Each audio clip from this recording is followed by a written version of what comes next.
വടക്കുകിഴക്കൻ സംസ്ഥാനങ്ങളിൽ പ്രളയക്കെടുതി രൂക്ഷം. അസം ഉൾപ്പെടെയുള്ള സംസ്ഥാനങ്ങളിൽ റെഡ് അലർട്ട് പ്രഖ്യാപിച്ചു. പ്രളയക്കെടുതിയിൽ മരിച്ചവരുടെ എണ്ണം 52ആയി. കനത്ത മഴയെ തുടർന്ന് ബദരിനാഥിൽ ദേശീയപാതയിലൂടെയുള്ള യാത്ര പൂർണ്ണമായി തടസ്സപ്പെട്ടു. അരുണാചൽ പ്രദേശ്, മിസോറാം, മണിപ്പൂർ, അസം തുടങ്ങിയ വടക്കുകിഴക്കൻ സംസ്ഥാനങ്ങളിൽ റെഡ് അലേർട്ടാണ്. അടുത്ത ഒരാഴ്ചത്തേക്ക് മഴ ശക്തമാകുമെന്നാണ് കാലാവസ്ഥാ നിരീക്ഷണ കേന്ദ്രത്തിന്റെ മുന്നറിയിപ്പ്. ഉത്തരാഖണ്ഡിൽ കനത്ത മഴയെ തുടർന്ന് 8 ജില്ലകളിൽ റെഡ് അലേർട്ട് പ്രഖ്യാപിച്ചു. ജില്ലകളിലെ മുഴുവൻ വിദ്യാഭ്യാസ സ്ഥാപനങ്ങൾക്കും അവധി പ്രഖ്യാപിച്ചിട്ടുണ്ട്. ചമോലി ഗോപേശ്വർ പാതയിൽ കൂറ്റൻ പാറക്കല്ലുകൾ റോഡിലേക്ക് വീണു. രുദ്രപ്രയാഗ് ഗൗരികുണ്ട് പാതയിൽ മണ്ണിടിഞ്ഞു. ബദ്രിനാഥിലും ദേശീയപാതയിലൂടെയുള്ള യാത്ര പൂർണ്ണമായും തടസ്സപ്പെട്ടു.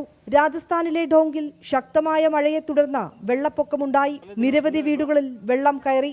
അസമിൽ വെള്ളക്കെട്ടിന് നേരിയ ആശ്വാസമുണ്ട്. 24 ഡൽഹി.